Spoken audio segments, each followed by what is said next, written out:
गृहमंत्री अमित शाह के पूर्वोत्तर दौरे का आज दूसरा दिन है, जहां वो आज सुबह करीब 10 बजे कोकराझार में बोडो जनजातियों के कार्यक्रम में हिस्सा लेंगे और इसके साथ ही अमित शाह वहां एक जनसभा को संबोधित करेंगे। इसके बाद वो दोपहर 1:30 बजे नालाबाड़ी इलाके में विजय संकल्प समावेश में हिस्सा लेंगे। इसके साथ ही बीटीआर समझौते पर हस्ताक्षर का 1 साल पूरा होने पर आयोजित किए गए एक कार्यक्रम में हिस्सा लेंगे। गृहमंत्री अमित शाह ने अपने असम दौरे के पहले दिन सीआरपीएफ जवानों के लिए आयुष्मान भारत योजना की शुरुआत की। गुवाहाटी में एक कार्यक्रम के दौरान अमित शाह ने कई जवानों को इसके कार्ड भी बांटे। अमित शाह ने इस योजना के शुरू होने से सैकड़ों जवानों और उनके परिवार को फायदा होने का दावा किया। मित्रों, आज ढेर सारे सुधार गृह विभाग ने शुरू किए हैं। उसमें से एक मानवीय संवेदनाओं के साथ, आपके स्वास्थ्य के साथ जुड़ा हुआ सुधार यहाँ पर शुरू हुआ है और मुझे श्रद्धा है कि हमारी टीम 1 मई को प्रधानमंत्री जी के हाथ से इस पूरी योजना को पूर्ण कर देश भर के सीआरपीएफ के जवानों को ये सुरक्षा चक्र देने में सफल होगी, इसका मुझे विश्वास है। बंगाल में मचा सियासी घमासान थमने का नाम नहीं ले रहा। सुभाष चंद्र बोस की 125वीं जयंती के मौके पर कुछ ऐसा ही हुआ। विक्टोरिया हॉल में ममता बनर्जी के संबोधन से पहले कुछ लोगों ने जय श्री राम के नारे लगा दिए, जिसकी वजह से ममता बनर्जी एक बार फिर आग बबूला हो गई। ममता बनर्जी का पारा इस कदर बढ़ गया कि उन्होंने प्रधानमंत्री मोदी के सामने ही अपनी नाराजगी जाहिर कर दी और अपने भाषण को शुरू होने से पहले ही खत्म कर दिया। ममता बनर्जी के इस तरह के रिएक्शन ने बंगाल की सियासी फिजाओं में एक बखेड़ा खड़ा कर दिया।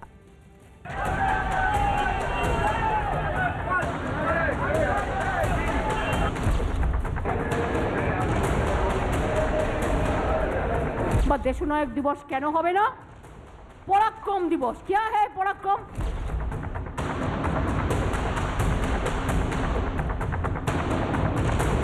देश ने यह भी तय किया है 23 जनवरी को पराक्रम दिवस के रूप में मनाया करेंगे। नारों से तिलमिलाई ममता।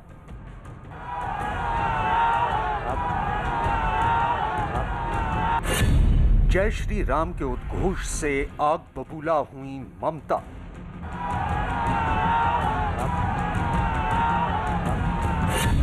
पीएम के सामने जाहिर की नाराजगी। गवर्नमेंट का प्रोग्राम का कोई डिग्निटी होना चाहिए। बंगाल विधानसभा चुनावों का सियासी रण अब एक ऐसे मुकाम पर पहुंच गया है जहां कदम दर कदम सियासी दलों के बीच माइलेज लेने की होड़ सी चल पड़ी है। आजाद हिंद फौज के नायक और देश की आजादी के सूत्रधार नेताजी सुभाष चंद्र बोस की 125वीं जयंती पर बंगाल में कुछ ऐसी ही तस्वीर दिखाई दी। एक तरफ इस जयंती को बीजेपी ने पराक्रम यात्रा के तौर पर मनाया, तो दूसरी तरफ ममता बनर्जी की पार्टी टीएमसी ने इस दिवस को देश नायक दिवस का दर्जा दिया।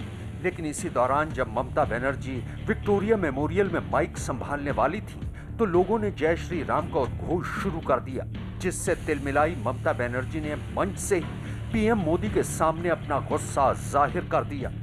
मेरे को तो लगता है कि गवर्नमेंट का प्रोग्राम का कोई डिग्निटी होना चाहिए। एक गवर्नमेंट का प्रोग्राम है, कोई पॉलिटिकल पार्टी का प्रोग्राम नहीं है, और पॉलिटिकल पार्टी का और गरम पब्लिक का प्रोग्राम है।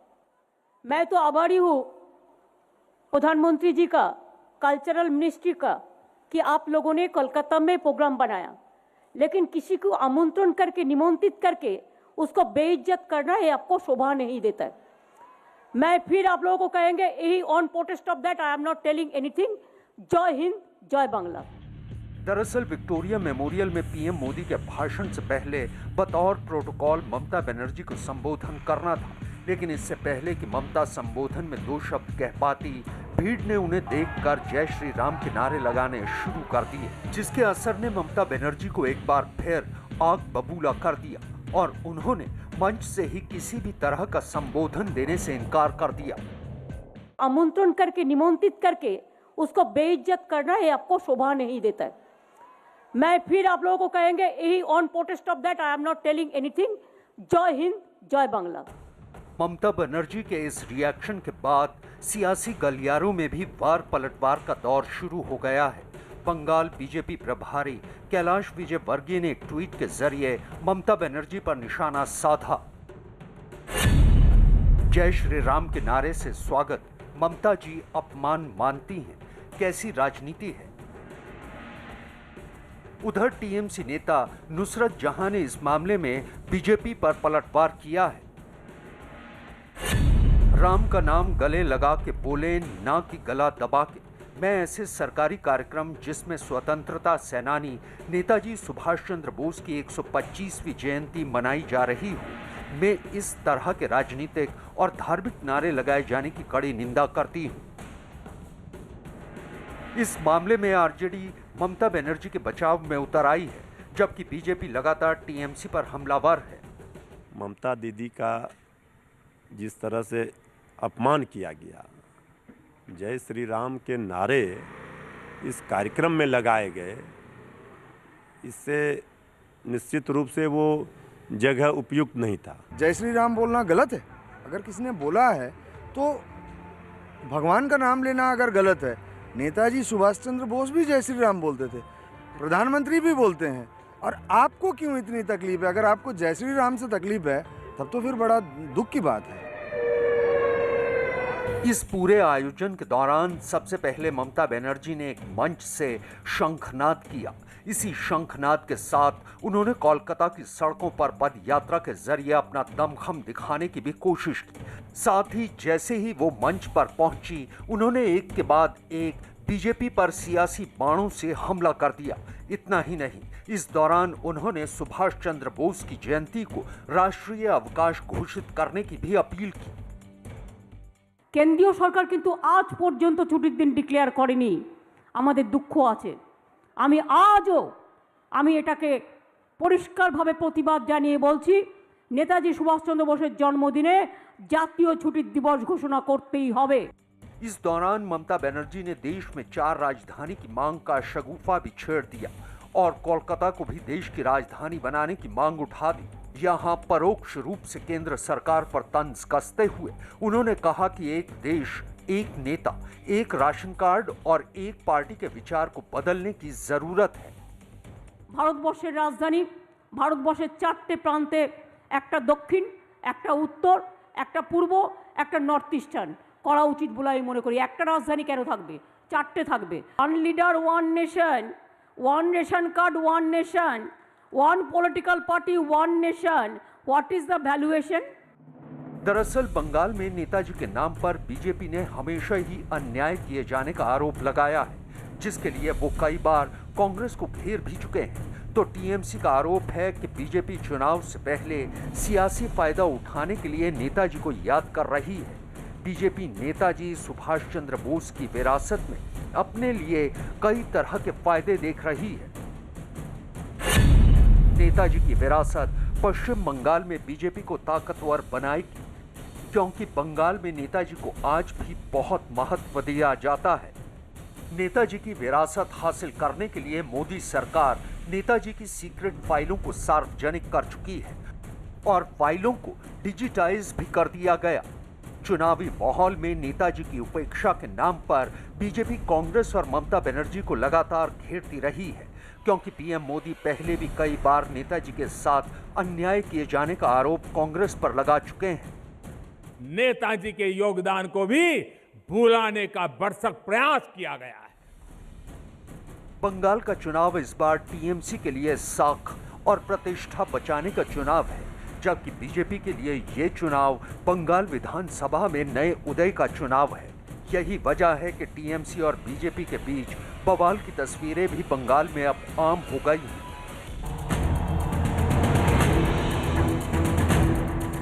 हावड़ा से आई ये तस्वीरें उसी बवाल की मानगी हैं। आरोप है कि बीजेपी कार्यकर्ता जब पार्टी के झंडे लगा रहे थे, उसी वक्त टीएमसी के हथियारबंद कार्यकर्ताओं ने बीजेपी कार्यकर्ताओं पर हमला बोल दिया। हमारा ऑफिस यहाँ पे है, देखिए हमारा बाइक का क्या हाल किया। गए थे अब बाइक रख के भागेंगे नहीं, मरेंगे क्या इनके बीच में? हम तो छुपे हुए थे, क्या करेंगे, डर के मारे छुपे हुए थे। देखिए हमारा बाइक, हम कोई पार्टी से बिलोंग नहीं करते। यहाँ क्या दृश्य देखे आप अभी? बम चल रहा था, गोली चल रहा था, पुलिस भागा हुआ था। पुलिस को क्या लेना देना है? आरोप है कि टीएमसी नेता कैलाश मिश्रा की अगुवाई में इस पूरे बवाल को अंजाम दिया गया। हम मांग कर रहे थे कि जो लोग हमला किए हैं उनकी तत्काल गिरफ्तारी हो, लेकिन इसी बीच तृणमूल कांग्रेस के गुंडे कैलाश मिश्रा के नेतृत्व में वहाँ पर हाथों में हथियार लेकर रिवाल्वर, पिस्टल, तलवार, बम लेकर आए और देखते ही देखते बीजेपी के लोगों के ऊपर हमला कर दिया। दरअसल विधानसभा चुनावों से ठीक पहले टीएमसी की हालत डूबते जहाज जैसी दिखाई दे रही है। जनाधार बढ़ने की बजाय पार्टी के बड़े बड़े नेताओं का ममता बनर्जी से मोह भंग हो रहा है। इसी कड़ी में राजीव बनर्जी का नाम भी शामिल हो गया है, जिन्होंने कैबिनेट मंत्री के पद से अपना इस्तीफा दे दिया है। But it hurt me the way Honorable CM has removed me from that portfolio. I thought that there should be a courtesy for removing, but I wouldn't get that chance. So I heard that from a TV channel that I have been removed. So it has also hurt me. Bengal में BJP के प्रभारी Kailash Vijayvargiya TMC में मची इस उथल-पुथल की वजह ममता बनर्जी के अहंकार को बताते हैं। ममता दीदी का अहंकार उन्हीं के लिए भारी साबित पड़ रहा है। उन्हीं के नेता पार्टी छोड़ अन्य दलों में शामिल हो उन्हीं के खिलाफ खड़े हो रहे हैं। बंगाल की अस्मिता और बंगाल की संस्कृति की हिफाजत का दावा करने वाली ममता बनर्जी के लिए ये घड़ी मुश्किलों से भरी है, क्योंकि न सिर्फ उन्हें लगातार हो रहे सियासी नुकसान की भरपाई करनी है, बल्कि पराक्रम के पथ पर बढ़ रहे पीएम मोदी के काफिले को भी रोकना है। और शायद यही वजह भी है कि ममता बनर्जी उस जय घोष पर भी आक्रोशित हो रही हैं, जिसे हिंदू जनमानस में सनातन परंपराओं का हिस्सा माना जाता है। पटना के दीदारगंज इलाके में कबाड़ के गोदाम में भीषण आग लग जाने से अफरा तफरी मच गई। आग इतनी भीषण थी कि कुछ ही मिनटों में वो दूर तक फैल गई और इसकी चपेट में गोदाम के साथ ही आसपास के कुछ मकान भी आ गए, जिसके बाद पूरे इलाके में दहशत फैल गई। आग की लपटें कई फीट तक ऊपर उठने लगी और धुएं के गुब्बार से आसमान काला दिखाई देने लगा। इस खौफनाक मंजर ने लोगों को और डरा दिया। तुरंत ही दमकल की कई गाड़ियां वहां पहुंची और आग बुझाने में जुट गईं। इसके लिए दमकल कर्मी आसपास के मकानों की छतों पर चढ़ गए। वहां से उन्होंने पानी की बौछार की।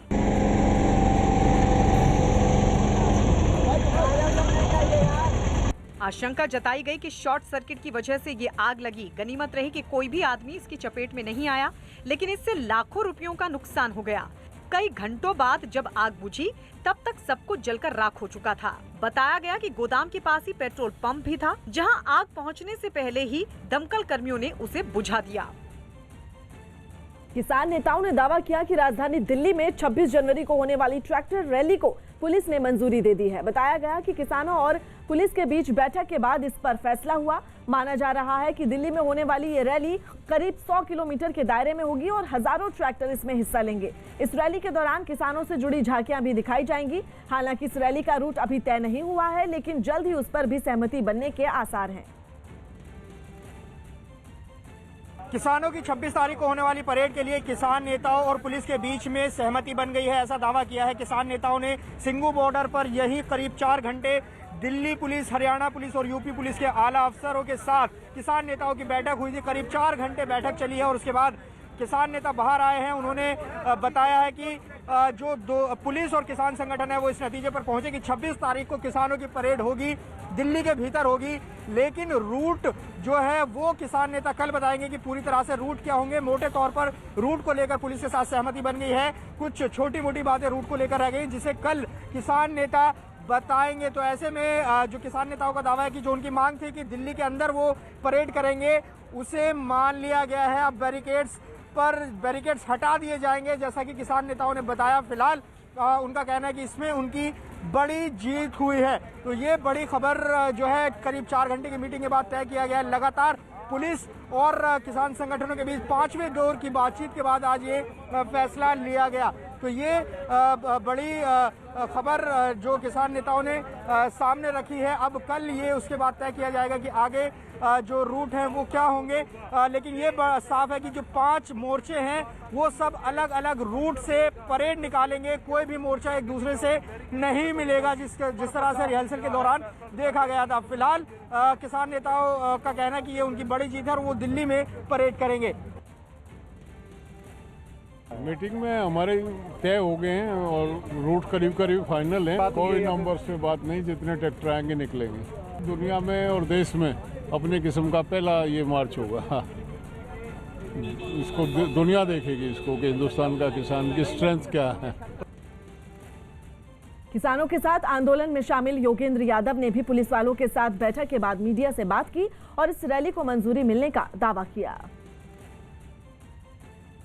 दिल्ली पुलिस, हरियाणा पुलिस और उत्तर प्रदेश पुलिस से 5 राउंड की बातचीत के बाद ये तय हुआ है कि 26 जनवरी को किसानों की जो गणतंत्र दिवस परेड होनी थी, किसान गणतंत्र परेड, जो कि हमने ट्रैक्टर पे ऑर्गेनाइज करने का मन बनाया था, वो किसान गणतंत्र दिवस परेड 26 तारीख को होगी।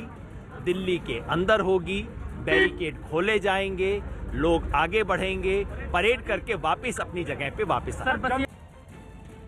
किसान नेता गुरनाम सिंह चडूनी ने भी मंजूरी मिलने का दावा करते हुए इस रैली में शामिल होने वाले किसानों से शांति बनाए रखने की अपील की। तो आपके माध्यम से एक संदेश देना चाहूँगा कि जितने भी हमारे किसान भाई परेड में आएंगे वो सभी शांति बनाए रखें और अनुशासन में रहें, एक दूसरे के आगे ना भगाएं और जैसे पूरी कमेटी जो दिशा निर्देश दे उनको माने, अनुशासन बनाए रखें। और जो सरकार की ये था कि हम दिल्ली में एंटर नहीं करने देंगे, ट्रैक्टर बैन है दिल्ली के अंदर, वो सब चीज़ें जो है वो सॉल्व हो गई हैं। सारे बैरिकेड हटेंगे, हमें तोड़ने नहीं पड़ेंगे। विक्टोरिया मेमोरियल पर शानदार लेजर लाइट शो का आयोजन किया गया। कोलकाता में सुभाष चंद्र बोस की 125वीं जयंती पर विक्टोरिया मेमोरियल की लेजर और 3D लाइट शो से रंगारंग झलकियां पेश की गईं, जिसका पीएम मोदी ने जमकर लुत्फ उठाया। गणतंत्र दिवस से पहले मेरठ में पुलिस और प्रशासन की टीम ने शहर में फ्लैग मार्च निकाला, जिसका मकसद मेरठ में शांति व्यवस्था बनाए रखना था। जोधपुर में भारत और फ्रांस के बीच चलने वाले डेजर्ट नाइट 21 युद्धाभ्यास के दौरान हवा में लड़ाकू विमान में ईंधन भरने का कारनामा किया गया। मध्य प्रदेश के रीवा में एक ट्रक से स्कूटर सवार लड़के और लड़की की कुचलकर मौत होने के बाद गुस्साई भीड़ ने ट्रक में आग लगा दी। मध्य प्रदेश के सागर में एक आदमी अपनी कुछ समस्याओं को लेकर एक ऊंचे पेड़ पर चढ़ गया। हालांकि कई घंटों की मशक्कत के बाद आदमी को सही सलामत नीचे उतार दिया गया। देश के बड़े कारोबारी आनंद महिंद्रा ने ट्वीट कर ऑस्ट्रेलिया के खिलाफ टेस्ट में डेब्यू करके शानदार प्रदर्शन करने वाले टीम इंडिया के 6 खिलाड़ियों मोहम्मद सिराज, वॉशिंगटन सुंदर, शुभमन गिल, नवदीप सैनी और शार्दुल ठाकुर को अपनी नई SUV थार तोहफे में देने का ऐलान किया। यूपी के आजमगढ़ में प्रशासन की टीम ने सड़कों पर होने वाले अतिक्रमण को मशीन की मदद से हटा दिया। इस दौरान कई दुकानदारों का सामान भी जब्त कर लिया गया। शिवसेना प्रमुख बाला साहेब ठाकरे की जयंती के मौके पर मुंबई में बाला साहेब ठाकरे की 1200 किलो की 23 फीट ऊंची मूर्ति का उनके बेटे और महाराष्ट्र के सीएम उद्धव ठाकरे ने अनावरण किया।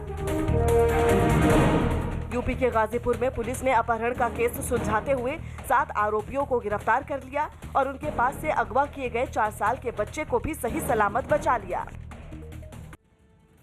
श्रीनगर समेत कश्मीर के कई इलाकों में एक बार फिर भारी बर्फबारी हुई, जिससे हालात बिगड़ गए।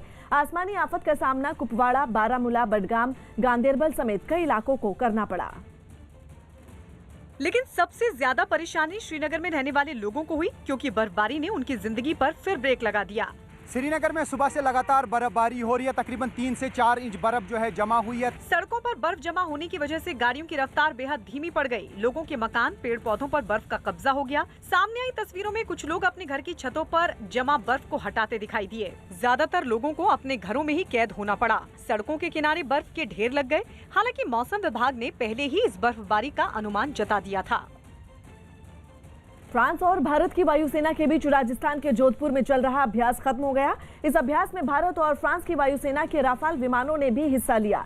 30,000 फीट की ऊंचाई पर फ्रांस के multi role tanker airbase A330, भारतीय राफेल, मिराज 2000 और सुखोई विमानों में हवा में ही ईंधन भरने का अभ्यास भी किया और इसके साथ ही युद्ध के वक्त काम आने वाली तकनीक भी साझा की। इस अभ्यास के समाप्त होने पर भारतीय वायुसेना प्रमुख RKS भदौरिया ने इस अभ्यास से कई फायदे होने के साथ ही चीन को भी चेतावनी दी। इस लेवल पे ये एक्सरसाइज की गई विद इन 3 to 4 डेज, 3.5 दिन तक खाली, वो एक बहुत अच्छा था। सो दोनों की प्रोफेशनल प्रोफेशनलिज्म इसमें दिखता है कि कम समय के बावजूद थोड़े ही 2-3 दिन में एक्साइज को बहुत हाई लेवल तक ले जाया गया एंड इसके रिजल्ट्स दोनों के लिए बहुत अच्छे हैं। लगातार कॉन्फ्लिक्ट हम लोग देख रहे हैं एलएसी पे भारत और चीन के बीच में। अभी चूंकि विंटर्स हैं, लेकिन उसके बाद बताया जा रहा है कि चाइना जो है वो अग्रेसिव हो सकता है। तो ऐसे में इंडियन एयरफोर्स की तैयारी इस वक्त कैसी है? क्या अभी भी कंटिन्यू फ्लाइंग हो रही है उन सब इलाके में, खासतौर पर रफाल फ्लाई कर रहे हैं उस तरह? हाँ, सब तैयारी चल रही है। अगर वो एग्रेसिव हो सकते हैं तो हम भी होंगे। हमारी तैयारी पूरी है। टू फ्रंट वॉर के मद्देनज़र भारतीय वायुसेना अपने आप को तैनात कर रही है, तैयार कर रही है उन सब मोर्चों पे जहां से कि भारत के जो दोनों दुश्मन हैं यानी कि चाइना और पाकिस्तान, उनको एक साथ मज़ा चखाया जा सके। इस वक्त हम लोग जोधपुर में हैं और यहाँ से अगर बात करें कराची, जो कि उनका एक व्यापारिक हब माना जाता है, कैपिटल माना जाता है पाकिस्तान का, महज 600 किलोमीटर जो है उसकी एरियल डिस्टेंस ट्रैवल है। यानी कि ये जो फाइटर एयरक्राफ्ट रफाल जो आपके सामने देख रहे हैं आप, ये पलक झपकते जो है वहाँ पे पहुँच सकता है और पाकिस्तान के उन सारे ठिकानों को जो है नेस्तनाबूद कर सकता है। दूसरी बात ये है कि शायद पाकिस्तान को इस बात का एहसास नहीं रहा होगा, उसे लगता होगा कि रफाल जो है वो सिर्फ़ और सिर्फ चीन के मद्देनज़र भारतीय वायुसेना ने, लेकिन नहीं, भारतीय वायुसेना ने इस फाइटर एयरक्राफ्ट को दोनों पर्पस यानी कि टू फ्रंट वॉर के हिसाब से लिया है। तभी पहला स्क्वाड्रन जो है वो अम्बाला में रखा गया है और अम्बाला से पाकिस्तान की दूरी और जो बॉर्डर है वो बेहद करीब है। अगर दूसरी बात करें, इस वक्त जोधपुर में एक महत्वपूर्ण अभ्यास जो है वो ख़त्म हुआ है। यानी कि ये ऐसा अभ्यास था कोरोना तक जो है, जब तक कोरोना शुरू हुआ है तब से जो है भारतीय वायुसेना ने अपने सारे अभ्यास जो है बंद कर दिए थे, लेकिन अब एक महत्वपूर्ण अभ्यास जो है वो ख़त्म की है डेजर्ट नाइट 21, जो कि पहला अभ्यास कहेंगे भारतीय रफाल विमानों का भी। और ये रफाल विमानों ने अभ्यास किया है फ्रांस की रफाल विमानों के साथ। मध्य प्रदेश के देवास में पुलिस ने जुआ खेलने वालों पर बड़ी कार्रवाई की, जिससे उनके बीच हड़कंप मच गया। पुलिस को एक इलाके में पिछले कई दिनों से जुआ खेलने वालों के खिलाफ शिकायतें मिल रही थीं, जिसके बाद उस इलाके में छापा मारा गया, जिससे बदमाशों के बीच अफरा तफरी मच गई। जुआ खेलने वाले कई बदमाश तो पुलिस को देखते ही भाग खड़े हुए, लेकिन पुलिस भी उनके पीछे दौड़ पड़ी। इस कार्रवाई के बीच पुलिस को चकमा देकर मुख्य आरोपी तो किसी तरह भाग गया, लेकिन 6 लोग पुलिस के हत्थे चढ़ गए। इसके बाद उन मकानों की तलाशी ली गई जहां जुए का खेल चल रहा था।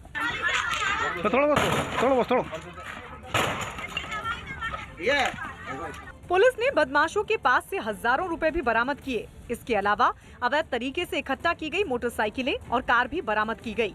18 बाइक है, मोटरसाइकिलें, एक कार है, उसमें 2-1 लोग इंदौर के भी पकड़े गए हैं। बताया गया कि उन बदमाशों की हरकतों से पूरे इलाके के लोग परेशान थे। देवास के अलावा